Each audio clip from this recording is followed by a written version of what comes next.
I have signed exactly one document that made my hands shake. Not the mortgage on this house. Not Margaret's death certificate. Not even the check I wrote to put my daughter through Wharton, which at the time felt like financing a small country. It was a power of attorney, dated 6 weeks ago, giving my son-in-law temporary control of Caldwell Associates, the consulting firm I spent 34 years building from a rented desk in a strip mall in Katy, Texas, into a company managing infrastructure projects across 11 states. I signed it because I was dying. Except, I wasn't dying. And the only other person in the world who knew that was my cardiologist, who also happened to be my fishing buddy, and who had spent the better part of a Saturday afternoon on my back porch, arguing about whether what I was proposing was medically unethical or just incredibly stupid. He concluded it was both, and then he agreed to help me anyway. Welcome back to Dad's Honest Revenge. Grab your snacks, get comfortable, and remember, the people in these stories had every chance to do the right thing. They picked the other thing. Drop a comment and be sure to subscribe. You're going to love it here. My name is Walter Caldwell. I am 64 years old. I have a house in Houston that's too big for one person, a tool shed I haven't organized since 2019, and a daughter named Claire who is, without exaggeration, the finest human being I have ever had the privilege of disappointing. I say disappointing because that is what fathers do.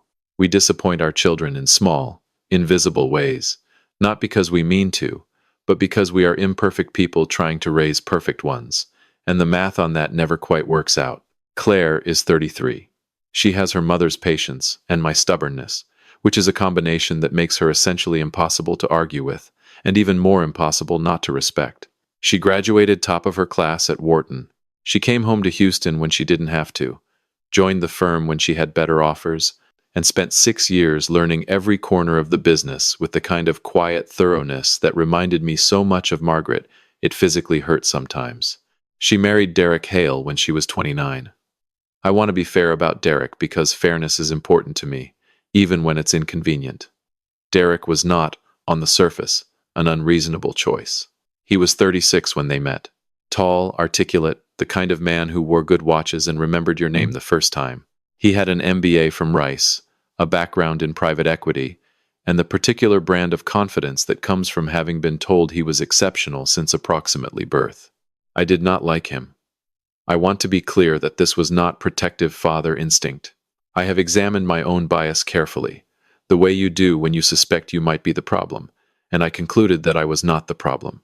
Derek Hale was the kind of man who listened to you talk for exactly long enough to identify the moment he could redirect the conversation back to himself. He complimented you in ways that somehow left you feeling smaller. He treated every room like a performance space and every person in it like an audience. And he looked at my company the way some men look at a woman they've already decided belongs to them. They just haven't filed the paperwork yet. But Claire loved him. And I had made a promise to Margaret 3 weeks before she died, sitting in the oncology ward at Methodist Hospital with the late afternoon sun doing something brutal and beautiful through the window. She had taken my hand, which by then was mostly a gesture of habit because the strength was gone, and she said, "Walter, when Claire makes her choices, you let her make them. Even the wrong ones. Especially the wrong ones. Because that's how she'll learn she can survive them." So I let her make her choice. And for 3 years, I watched. Here is what I watched. I watched Derek join the firm as a senior consultant, a title I created specifically for him because he had no actual consulting experience. I watched him spend 18 months learning the client relationships, the contract structures, the billing systems, the vendor networks, all the invisible architecture that holds a company together. I watched him do this with the methodical focus of a man who is not learning a business but mapping one. And then, 7 months ago, I watched the numbers change. Not dramatically. Derek was too smart for dramatic. But I had been reading financial reports for 34 years, and I could feel it the way you feel a change in barometric pressure. Something shifting beneath the surface. Money moving in directions it shouldn't. Contracts rerouted through a subsidiary I hadn't approved. A new vendor in Delaware that existed on paper and nowhere else. I brought it to Claire on a Sunday morning. She was at my kitchen table, which is where all important Caldwell conversations happen, drinking the coffee I make too strong and she drinks anyway out of loyalty. I showed her the numbers. I showed her the subsidiary. I showed her the vendor. She looked at it all for a long time. Then she looked up at me and her eyes were dry and steady and something in them was already broken, but it was the kind of broken that happens underneath, where the surface holds. How long, she said. 7 months that I can prove. Probably a year of actual activity. She nodded slowly. Then she said the thing that told me my daughter was going to be fine, no matter what happened next. What do we need to build the case? Not what do we do. Not how could he. Not any of the things a person says when they're processing grief. She went straight to architecture, straight to the plan. She was her mother's daughter in that moment so completely that I had to look away for a second. Over the next 4 weeks, Claire and I built the case the way Caldwells build everything. Quietly, methodically, without telling anyone who didn't absolutely need to know. Our attorney, a man named Russell Pratt, who had the demeanor of a deeply patient librarian and the legal instincts of someone who collected white-collar convictions the way other people collected stamps, handled the legal architecture. Claire handled the financial forensics, and I handled Derek. Which brings me to the dying part. The idea came from Derek himself, which is the kind of irony I have learned to appreciate at 64. 3 months before any of this started, I had a genuine health scare. Chest pains at a client dinner, an ambulance ride, 2 nights in the hospital. It turned out to be stress-related, nothing structural, nothing terminal. But for 48 hours, everyone in my life believed I might be dying. And during those 48 hours, I watched Derek Hale come alive. Not with concern, with calculation. I saw it in the questions he asked the doctors, which were not about my condition but about timelines. I saw it in the way he suddenly became very attentive to Claire, very supportive, very present, the way a man becomes present when he can see the finish line. Claire saw it too. She didn't say anything. She didn't have to. So when it came time to build a trap, the architecture was already there. My cardiologist, Dr. Neil Okafor, a man I have fished with on Galveston Bay for 12 years and who once performed CPR on a redfish because I dared him to, agreed to fabricate a diagnosis. Congestive heart failure, progressive, terminal within 6 to 8 months. The paperwork was impeccable, because Neil is the kind of man who, once he commits to something, commits to it with the thoroughness of a doctoral thesis. I announced my diagnosis at a family dinner in January. I did it the way I do everything, directly, without cushioning, because cushioning hard news is just a way of making it last longer. I watched the table. Claire, who knew, gave a performance of quiet devastation that would have made Margaret proud. Her sister Patricia, who did not know, burst into tears. My brother Gene, who drove in from San Antonio, and who communicates primarily through silence and brisket, put his hand on my shoulder and squeezed once, which for Gene was the equivalent of a 4-hour conversation. And Derek. Derek arranged his face into the precise configuration of a man receiving terrible news. Shock, then grief, then the careful, deliberate composure of someone who wants to be seen handling this with dignity. It was a technically accomplished performance. He held Claire's hand. He looked at me with wet eyes. He said all the right words, and I saw, behind every one of those words, the machinery turning. Within 2 weeks, Derek began making his moves. He approached the board, which consisted of 3 people, about transition planning. He suggested, with great sensitivity and deep respect for my legacy, that the firm needed leadership continuity. He proposed himself as interim CEO, with a restructuring plan he had apparently been developing in his spare time, which told you everything about how spare that time actually was.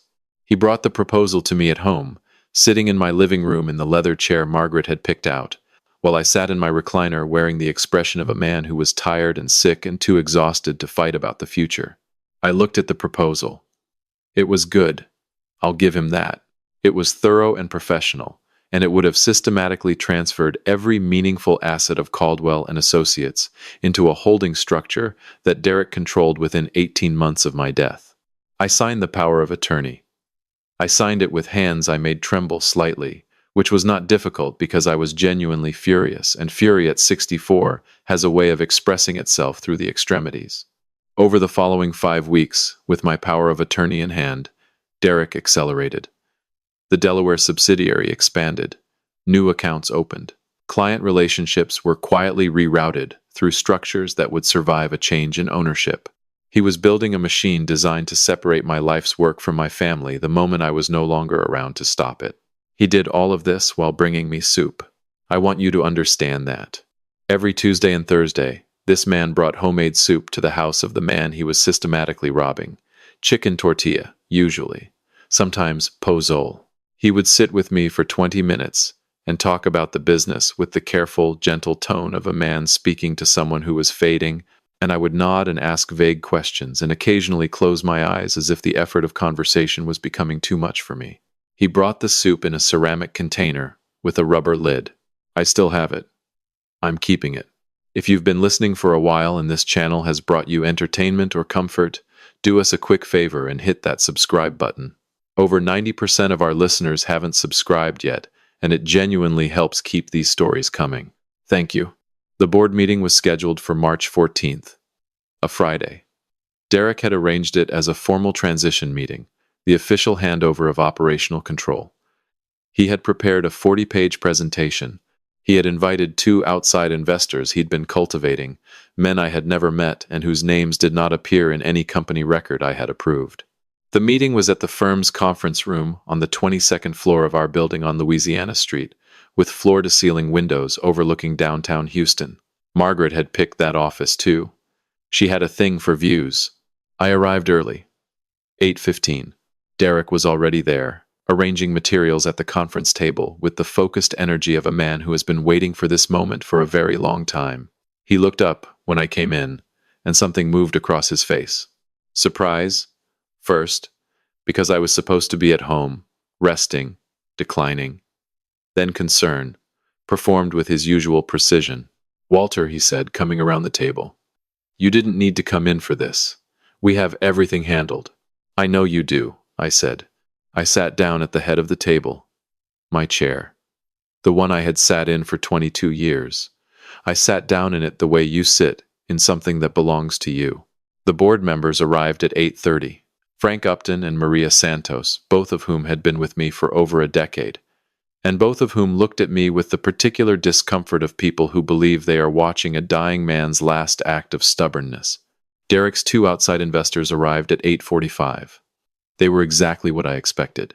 Expensive suits, firm handshakes, the polished vacancy of men who evaluate everything in terms of what it's worth to them.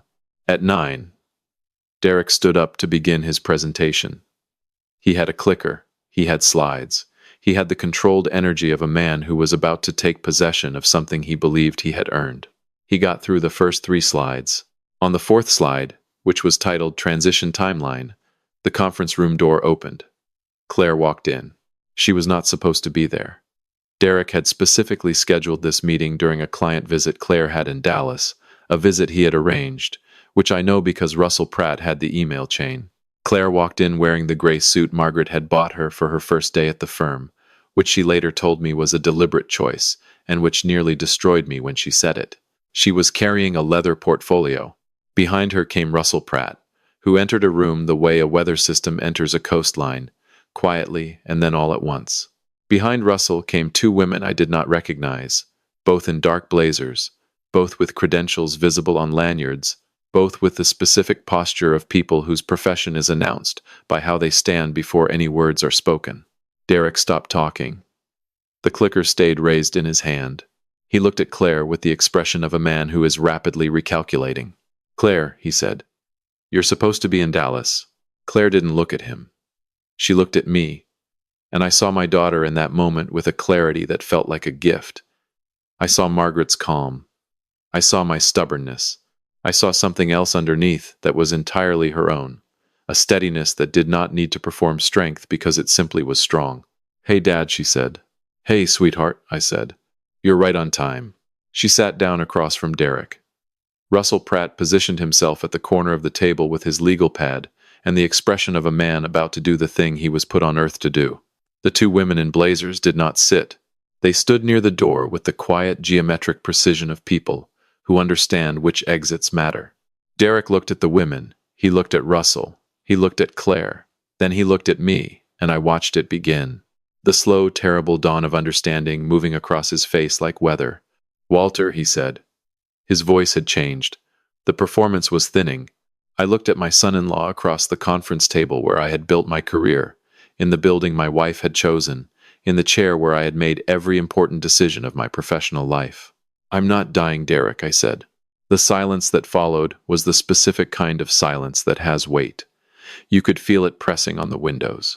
"The diagnosis is fabricated," I continued, in the same tone I used to deliver project assessments to clients. Calm, factual, without embellishment. "Doctor, Okafor and I created it 6 weeks ago to give you room to do exactly what you've been doing." Which you did. Impressively, actually. The Delaware subsidiary alone was genuinely creative. Derek sat down. Not voluntarily.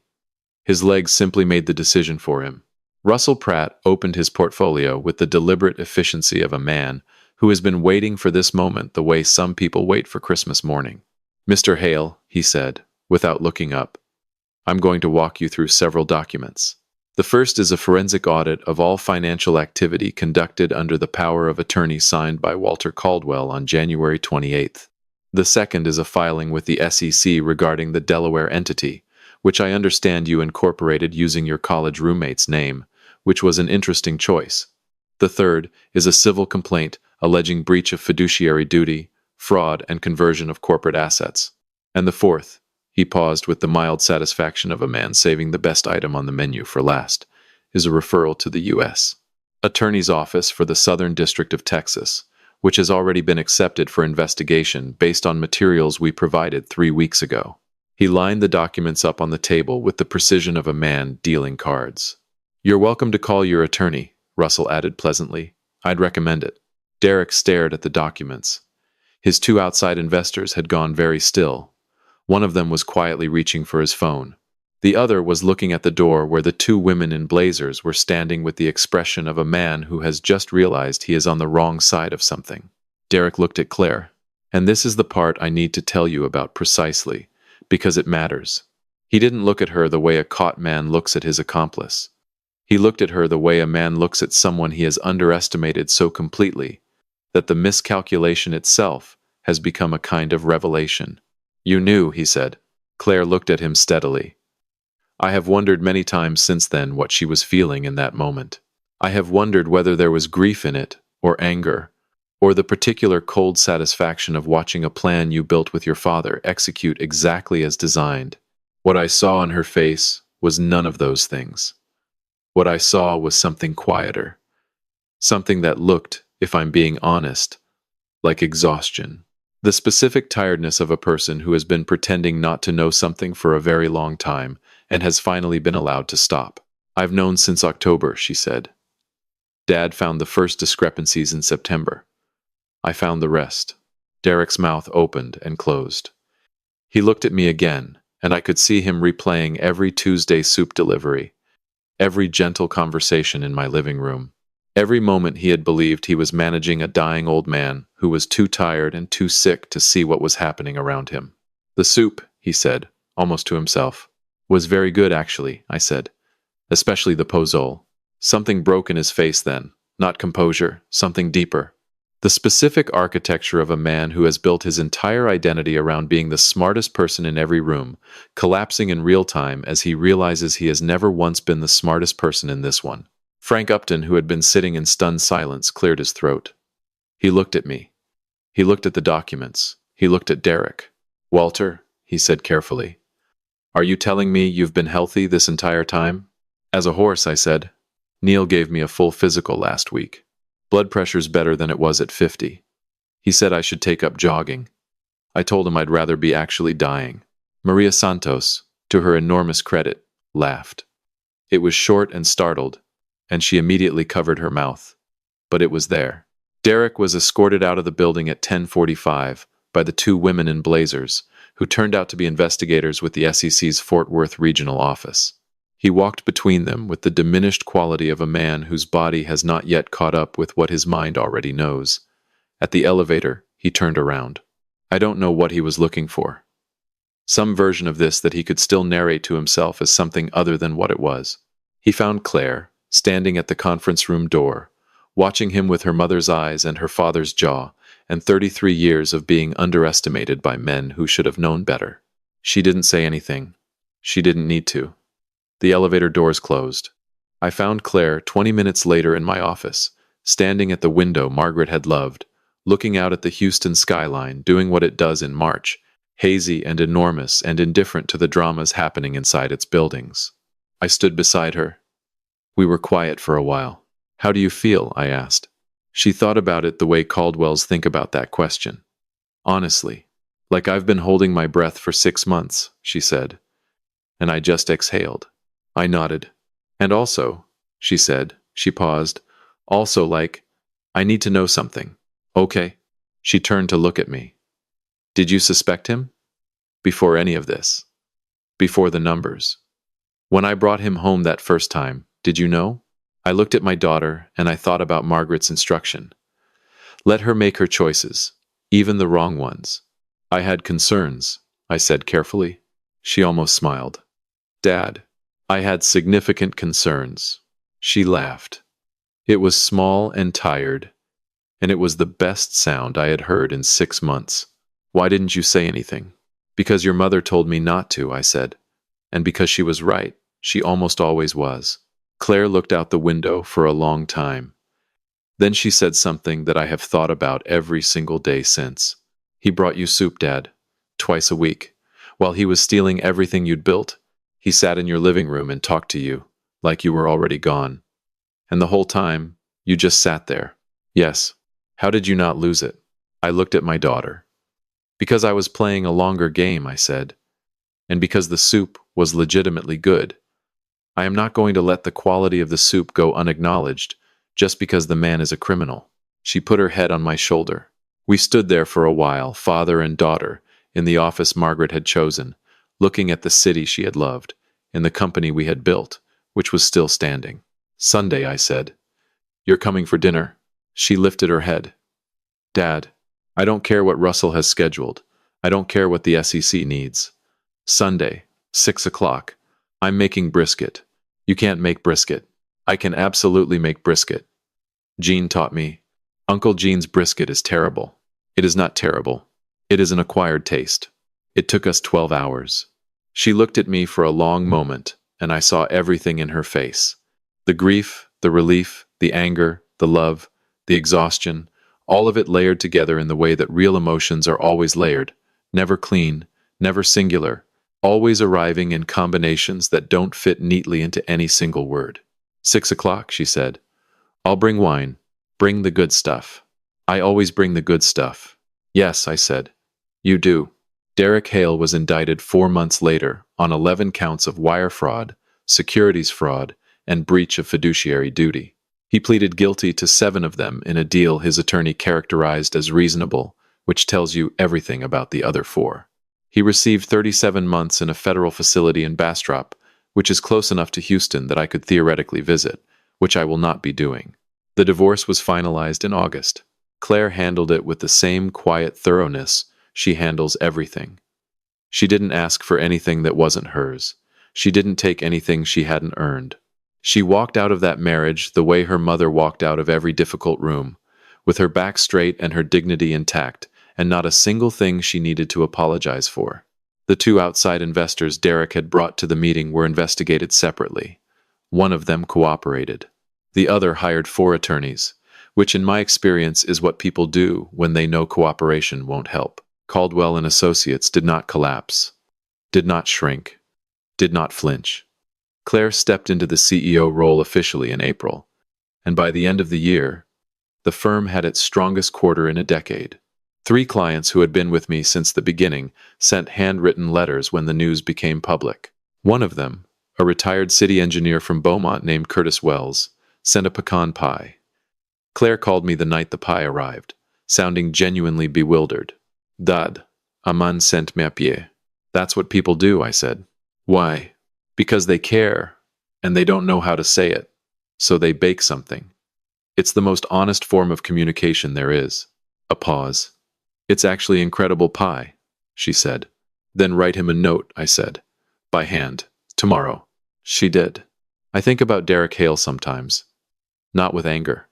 Anger requires an energy I've decided to spend on other things. I think about him with something closer to curiosity. A man who had every advantage. Education, opportunity, charm. A family that would have welcomed him genuinely if he had allowed himself to be genuinely welcomed. And who decided, for reasons I will probably never fully understand, that taking was easier than earning. That performance was simpler than presence. That the shortcut was the path. I think about Claire standing at the window in March, asking me how I held it together through 6 weeks of soup and slow robbery. And I think about the answer I gave her, which was true but incomplete. The complete answer is this. I held it together because Margaret asked me to let Claire make her choices. And Claire's choice, when it came, was not what Margaret or I would have predicted. It was better. It was harder.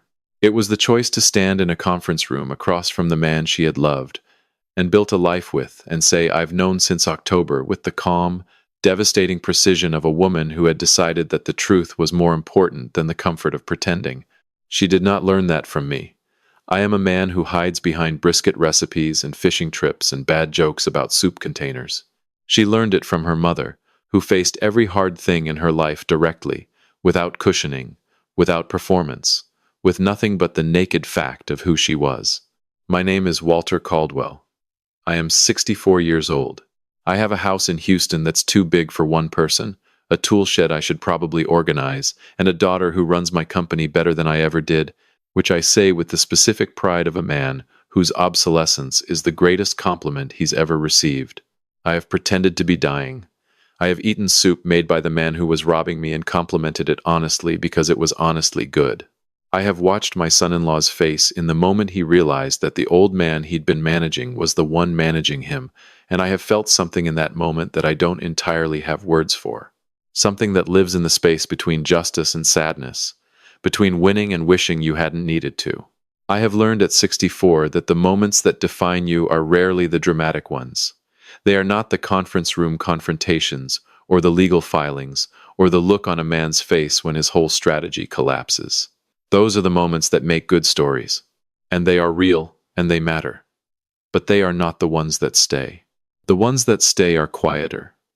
They are a daughter putting her head on your shoulder in an empty office. They are a Sunday dinner with bad brisket and good wine, and the specific silence of two people who don't need to fill it. They are a pecan pie from a retired engineer in Beaumont who wanted to do something kind and didn't know what else to do. They are a ceramic soup container with a rubber lid that you keep in your cabinet, not because you need it, but because it reminds you that even the people who betray you are capable of making something nourishing, and that this contradiction is not a contradiction at all. It is just the way people are. Complicated and incomplete and trying, most of them, to be something better than what they've been. Margaret's garden is still in the backyard. I don't maintain it well. Gene tells me this every time he visits, which is his way of saying he loves me. Claire comes on Sundays now. She brings the good wine. I make the brisket. It's getting better. Gene disagrees, but Gene disagrees with everything that isn't his own brisket, which is an acquired taste that I have not yet acquired despite 40 years of trying. Last Sunday, Claire arrived at 6. She had the wine. She had a folder. She set it on the kitchen table with the same careful, deliberate energy her mother used when she had something important to say. "What's this?" I said. "Expansion proposal," she said. 3 new states. She looked at me. "I want your opinion, but I want your honest opinion, not your supportive father opinion." I opened the folder. I looked at the numbers. I looked at my daughter. "These projections are aggressive," I said. "I know. The timeline is tight. I know. You'll need to hire at least 12 people in the first quarter alone." She smiled. "I know, Dad." I closed the folder. I looked at her across the kitchen table, where every important Caldwell conversation has ever happened. In the house Margaret chose. In the room where she quizzed Claire on homework and argued about curfews, and loved us both with a consistency that neither of us ever fully deserved. "It's a good plan," I said. "Go build it." She took the folder back. She poured the wine. I checked the brisket. And we sat there, father and daughter, in a kitchen in Houston on a Sunday evening, with good wine and improving brisket, and a company that was still standing, and a garden that needed tending, and a future that was being written by someone who was ready to write it. If you like this story, join our community by hitting that like button and subscribing for more stories like this one. And as always, thank you for being here. It means more than you know.